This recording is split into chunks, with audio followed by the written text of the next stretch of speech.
Mamdu, the one I recommended is here. Oh, so you're, Madam Faruzan? Yes, that's me. Ah, wonderful. We haven't been able to make any progress on our collaboration recently. We've made many suggestions, but Miss Anis thought that those ideas were too simple and wouldn't be effective in training the mind. These early learning toys are meant to help the academia train future researchers, after all. If they're too simple, then how are they any different from regular toys?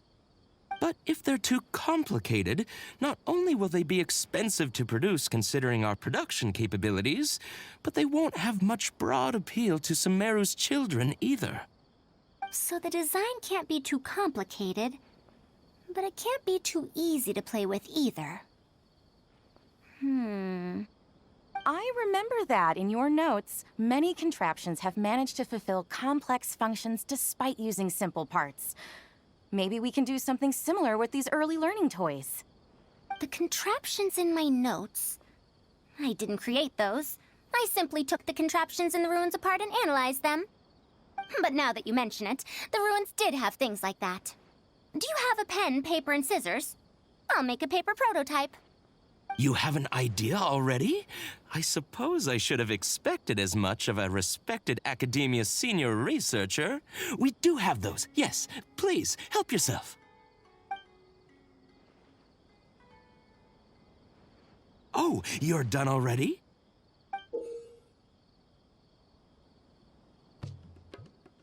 Let me explain. These 3 thick lines represent 3 poles. These paper strips of varying lengths represent rings of different sizes. They can be slotted onto the poles and stacked up like a tower. Well, that is easier to make than I expected. So, how is this game played? That's very simple as well. You just need to shift the tower from this pole to another pole. Isn't this a little too simple? Even by the standards of an early learning toy, I mean. Of course, when moving each ring, the paper strips in this case, you must follow one rule. You can only move one ring at a time, and you can't place a bigger ring on top of a smaller one. It's like building a tower. The rings in the 3 poles must be stacked from big to small. I named this toy Pagoda Stack. Pagoda stack. That sounds way too simple. Even I feel like it's missing something. Give it a try and you'll find out if it's simple or not. I heard from Anis that you find volunteers to try out the toys, right? Why don't we do the same for this game? It's such a simple toy. There's no need to... Mamdu, let's just do as she says. Okay, then.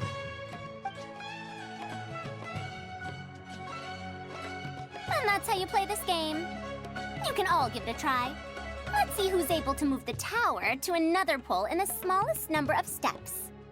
You called everyone here for such a simple toy?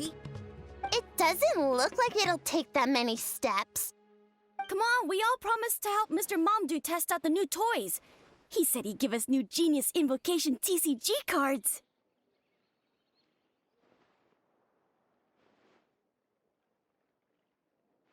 Ugh, fine. Let's get this over and done with so we can head back and play cards.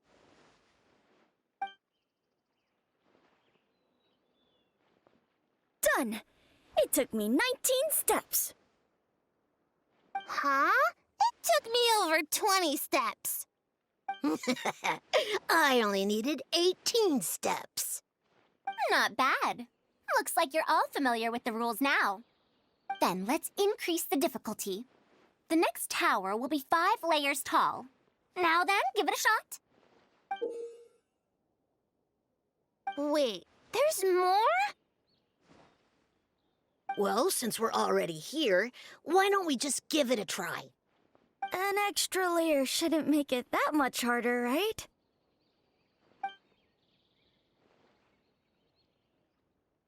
What's going on? I've already moved over 30 steps, but I'm still not done yet. I'm almost done. Looks like I'm the faster one this time. Done! It took me 35 steps. What? How? This pagoda stack toy is pretty fun to play with. Good. We'll try it one final time. This time, we'll add 2 more layers, making 7 layers in total. Mamdu, we've still got quite a few paper strips here. Why don't you give this a go as well? Do you need that many steps for something this simple? Let me try. Madam Faruzan, allow me to try it as well. You were looking at it quite seriously just now. Are you starting to understand the principles involved? I think so. If you want to test out your hypothesis, you'll just have to play and find out. Got it. Ah, we don't have enough paper strips left for you, Traveler. However, by the looks of things, you seem to have the game figured out. Why don't you guess what the lowest number of steps needed to solve a 7-layer pagoda stack is? Oh, color me impressed. You figured it out so quickly.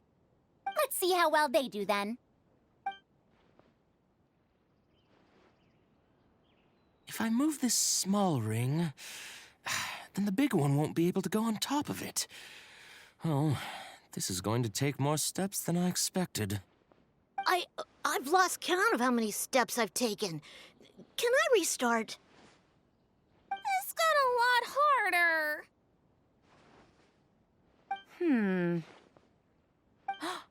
I solved it! Madam Faruzan, it takes 127 steps in total. That many? But there are only 7 layers.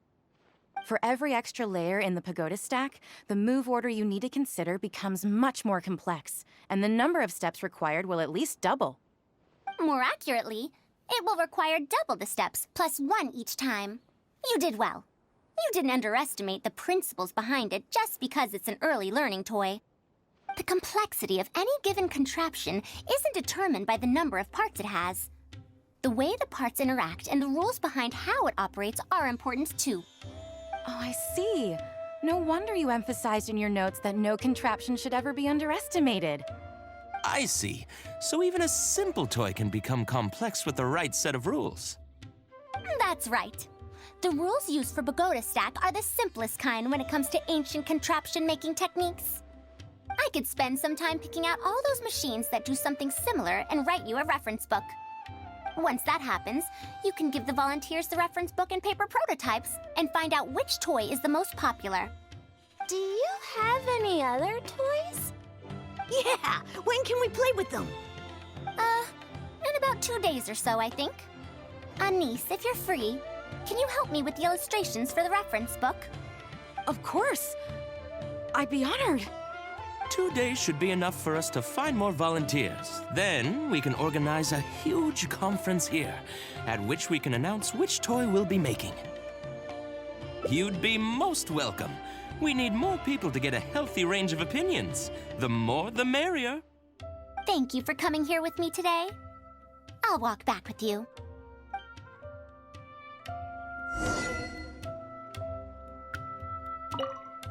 Is Madam Faruzan really going to mentor me? What an honor! I'm sure she'll say helping with illustrations isn't mentoring, so, don't tell her I said that.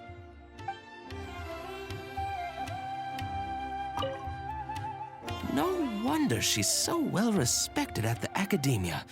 When I first saw her, I thought she might be unreliable because she's so young. Don't let her know I said that. Anise warned me about that before.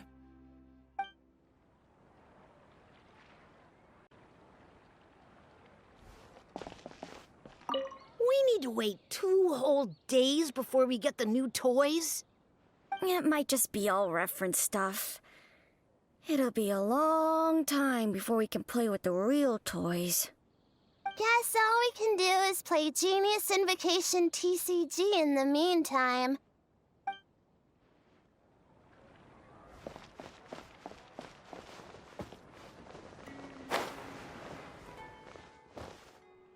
I'll be going then.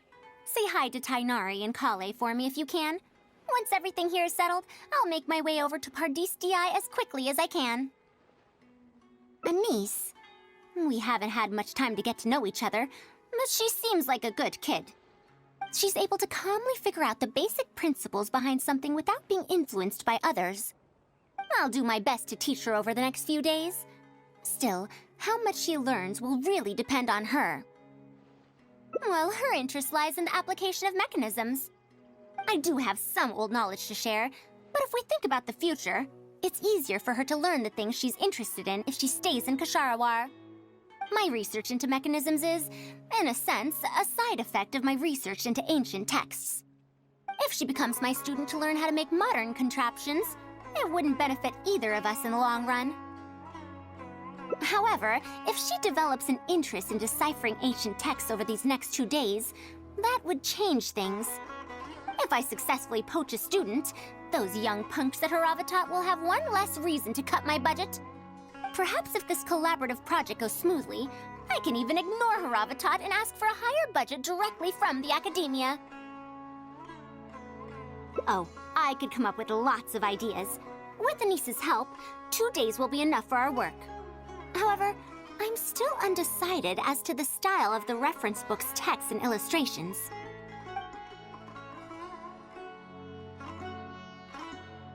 You're right. Explanations are a core part of early developments, too. By using detailed and accurate illustrations, we can impart knowledge more effectively. It would also make it easier for me to recruit students. Thank you. I'll take your opinion into account. See you in 2 days. The seas are calm and the sky is blue.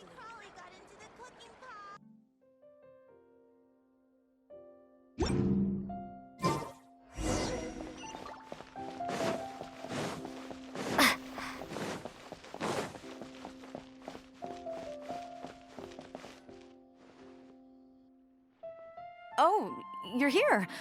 We're just starting to set up the venue. We've called up everyone we possibly could have. This is going to be quite the event. My masterpiece is going to be exhibited after all. Let's see what the academia shall say about it this time. To sum up, the 24 forms of pressure-based puzzle mechanisms were used in various ruins. All right, let's go to the next page. Now, I'll explain the base layer design of elemental monuments. Are we done yet? Oh, I'm falling asleep. I don't understand any of it at all.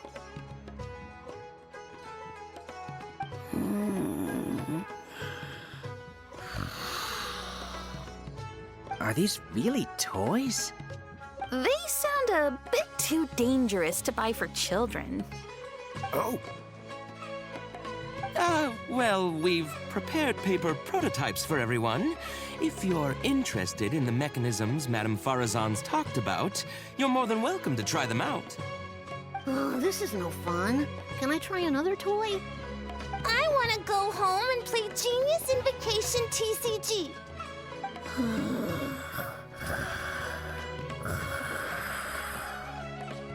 forget it. I don't think anyone would be interested. I should go home and take care of my children.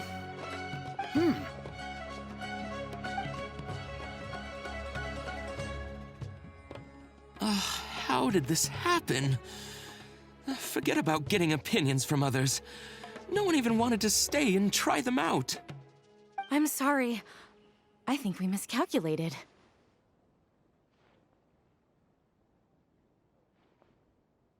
No, you simply gave suggestions. I was the one who decided to follow through. Anise, too, was only following my instructions. I will find a way to make up for this error. Please, give me some time. I'll write another reference book. Excuse me, but are you the one who wrote this reference book? Yes. Who are you? Ah, you're that man mountain who was in the crowd just now. Do I stand out that much? Well, I guess I don't look like someone who'd have anything to do with toys. Let me introduce myself. I'm Kamal, the branch master of Sumeru's Adventurers Guild. What's the branch master doing here? Were you looking for us, or did something happen? I came to Port Ormos to visit some old friends. On the way over, I saw the booklet you were handing out, so I came to take a look. Can you print a few more copies of this booklet and sell them to the Adventurers Guild? Also, could you make full-fledged models of those paper prototypes and sell them to us as well? What does the Adventurers Guild want with these toys? You may see them as toys, but to adventurers who need to deal with all sorts of machines and contraptions within ancient ruins, this booklet is a true treasure. We have many members who can't read, so books are of little use to them. What they know of handling mechanisms has been learned solely through word of mouth. Even if the academia granted public access to all their books, there are people who can't use them. Ah, and our booklet is practically all pictures. Well, it is designed for children. It might be a bit too difficult for children, but it's perfect for adventurers. Also, those paper strips, you called them paper prototypes? If you can make wooden versions for demonstration purposes, even the most illiterate person would be able to follow along and understand. If we can supply a model set for each branch, and if each adventurer carries a booklet with them, then ruin exploration will become much safer. You really think so? I mean, yes. I always knew it. Knowledge will always be needed, one way or another. Making models of contraptions for the Adventurers Guild? To be honest, that sounds like a good avenue to explore to me. We'll probably have to send in a separate application, but it shouldn't be an issue. After all, this concerns safety during the exploration of ruins. It's a problem that the academia is actually trying to address as well. Then let's cut to the chase and discuss the details of our first order. The amount we're offering to pay in advance is this much.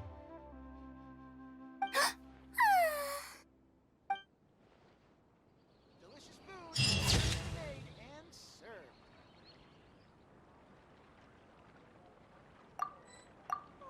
I think a creepy crawler got into the...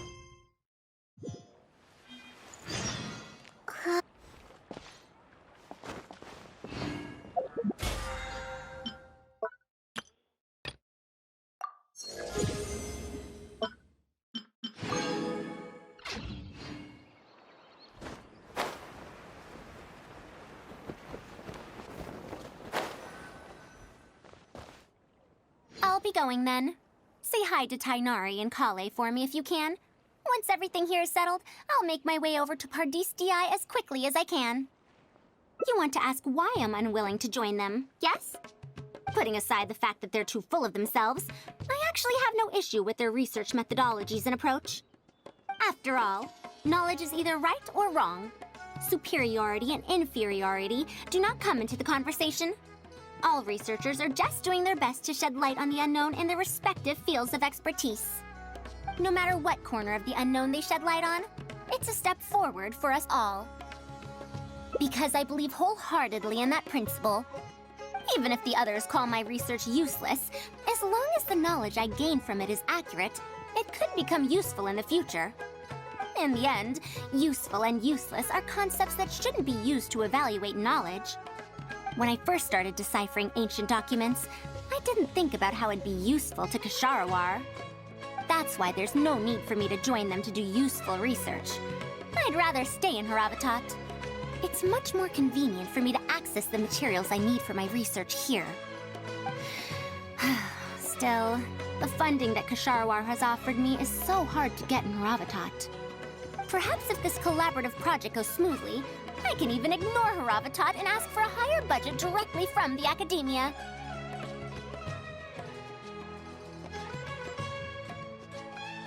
Oh, I could come up with lots of ideas. With Anis's help, 2 days will be enough for our work. However, I'm still undecided as to the style of the reference book's text and illustrations.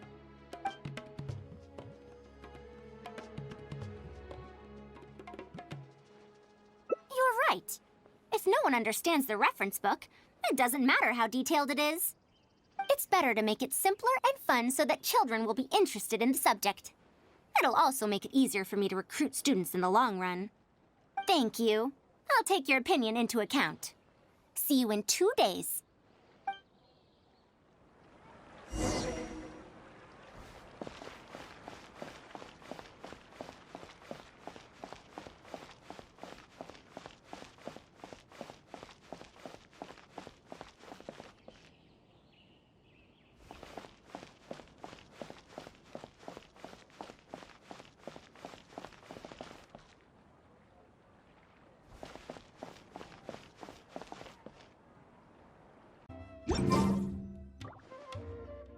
Oh, you're here.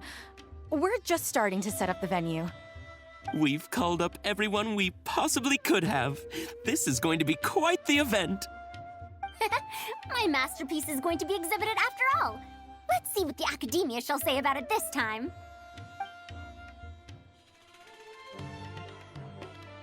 And if we activate this little mechanism just like that, a Sumera rose will appear at the top of the cane. Oh, I see. I thought it came out of thin air! It's amazing! If the mechanism was bigger, you could make a rabbit appear, right? Then you can't use a cane. Could you switch it out with a hat or something? You're applying what you learned creatively. Not bad. Let's look at the next page. If you fold an origami bird like this, it'll fly further and more stably. Whoa. You can make a mechanism using just a piece of paper? The principles at play are even more important than the parts that make up a mechanism. These are pretty cool. I'm tempted to try them out. I'm not that interested in toys, but if they'll be beneficial for children's development. Everyone, we have paper prototypes and craft materials that you can use to make your own toys. Come try them out. This is such a well-prepared event. I'll give it a go. But we want to play too! It's fine. We have a lot of paper prototypes and craft materials. All feedback is also welcomed.